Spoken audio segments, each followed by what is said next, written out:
We do this every single week. My name's Eric, and if you tune in at 8:30 a.m. Mountain Time on Wednesday, uh, that is 7:30 on the West Coast and 10:30 on the East Coast.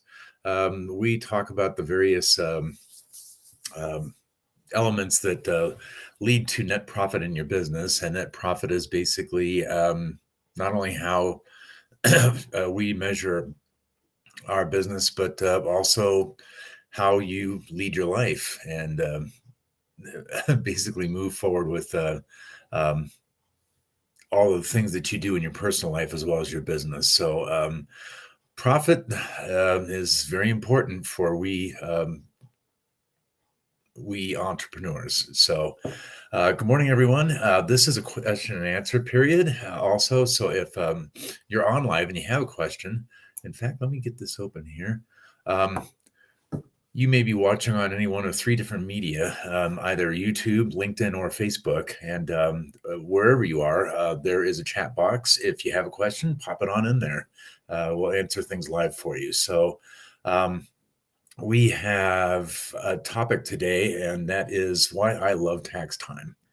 So that is going to sound kind of strange, of course, because most people think that tax time is something to be hated, like a trip to the dentist to get a root canal. The annual necessity, get your taxes done, forget about them for 11 months, and they come back around next year, and it's the ugly reality time again. But honestly, if you're doing taxes right throughout the year and tax planning, you should be looking forward to this because it is basically a measurement of how you've done throughout the year. Now, I've talked about this quite a bit, and I'll continue to talk about it because it's important. Your federal government expects taxes to be paid on an as-you-go basis. That's right. So if you have, first thing is you get out of high school or out of college, and you find yourselves working for someone else, you get a Form W-2 at the end of the year and a paycheck on some sort of periodic basis, sometimes monthly, usually either semi-monthly or bi-weekly. There is a difference. One has 26 pay periods a year, the other has 24. And either way, you have your taxes basically taken care of for you. Your employer has to pay half your Social Security and Medicare. They're also required to withhold your federal, and if you do have a state income tax, which 41 states do, that's withheld as well. So basically, taxes are as you go as a wage earner, and you don't have to think about it. But as an entrepreneur, you do have to give this some thought. It's not just a matter of going to work. You've got money in your checking account, so you're able to basically lead your life. There's a little bit more to it than that. And one of the things is that as you go, nobody's standing over you with a bullwhip and telling you that you have to pay taxes. But if you don't and you handle it at the end of the year, basically do your filing now and pay your taxes by April 15th, and you owed over $1,000, you're going to be paying extra tax. That's called underpayment penalty because that whole as you go thing. Now, physicians, your income, you're hopefully in a position where you're making enough money where you really need to start looking at the things that can keep as much of that money in your own pocket as possible. And one of the things you can do is avoiding the underpayment penalty. Certainly, if your practice has patients and you're making over a certain amount of money that okay, let me make that simpler for you. I'm sorry. I always do these things in the morning, don't I? So if you are expecting to owe over $1,000 in tax at the end of the year, you are expected to make estimated tax payments. Those payments need to be made on the 15th of April, June, September, and January. The months are a little offset and they're kind of odd. There is a reason for it. It's federal government reason, and I don't like it. But the point is, the months are the 4th, 6th, 9th, and the of course the following January. I see your question, Patrick. I'm sorry, that kind of threw me a little bit. Let me finish my thought there real quick. If you are making these payments 4 times a year, then you are basically keeping a steady flow of tax going toward your tax liability, which you will owe when you file your tax return. I'm going to address Patrick's question. If you pay 90% of your tax liability, isn't that a way to avoid the underpayment penalty? It is, yes. The way that I like to approach estimated taxes is that if you believe you're going to owe over $1,000, if it is your first year in business, actually, there would be no underpayment penalty.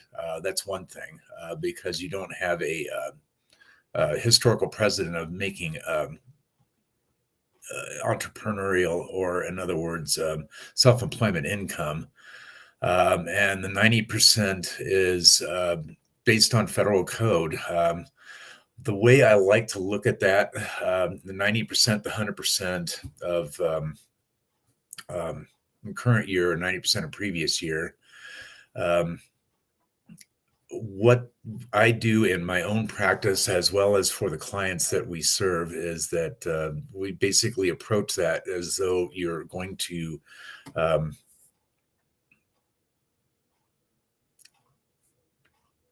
estimate the entire amount. Wool gathering. Estimate the entire amount of tax, because the closer that you can get to the center of the bullseye in terms of your tax liability when your filing comes around, the less impact that it has on your actual finances. I kind of think of it as the clean room analogy. Having an additional facet of having to calculate 90% is it's accurate, and it will work certainly, but I like to estimate the tax that and I'll briefly go over that. So let's say that you're making your April 15th estimated tax payments, the first one of the year. You are looking at the previous 3 months through March 31st. So all you need to do is multiply your income by 4, and then there are a number of different ways to calculate the tax on an entire year. Divide that amount by 4, round it to the nearest 100, and make an estimated tax payment based on that. The answer to your question is yes. That is a way to avoid the underpayment penalty if you go to that extent. So hopefully that's helpful. Again, I do like to calculate it based on what I believe I'm actually going to owe. And I do this for all our clients as well. So the main reason that I love tax time, and I'm going to go ahead and I'll wrap up on this. I stated that I love tax time, and that's because I'm making estimated tax payments throughout the year. Therefore, I don't have the stress of having to actually owe tax. Basically, that bullseye that I spoke of is within $500 of either refund or balance due or owe tax. If you're able to hit that, you have basically won the game, in my opinion. So one is that, of course, you completely avoid the underpayment penalty, keeping every dollar you possibly can in your own pocket. And the other is that you basically have validated that you are, in fact, planning your taxes throughout the year in the most efficacious manner. So that is why I love tax time. It's basically a way to look at the scoreboard. I like to think of the analogy of a coach trying to figure out how to get his team the victory in the last 5 minutes of a basketball game. If he can't see the entire scoreboard, doesn't know how many timeouts are left, how much time's left on the clock, those sort of things, he can't call the best possible plays. And that scoreboard for we entrepreneurs is, of course, the major financial statements, but also the Form 1040 tax return, because ultimately the money that you make feeds into the individual tax return that you create, whether or not you're single or you have a spouse. That is basically, for me, the final scoreboard, how you did throughout the year. And if you're fairly new in practice or in business, and you're looking to move from renting to owning, of course, that Form 1040 becomes very important.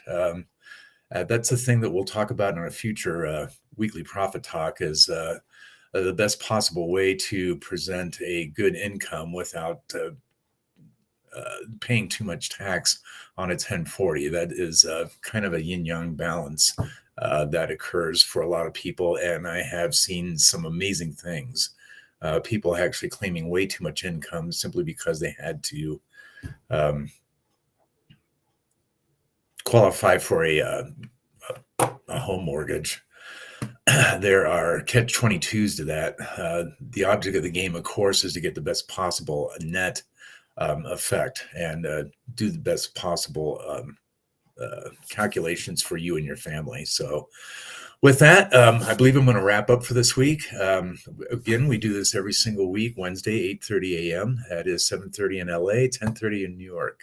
So until next week, have a great rest of your day, rest of the week, an awesome weekend. And if you have a chance, do something randomly kind for a stranger. So until next week, thanks so much for joining, and appreciate the question, Patrick. So long, and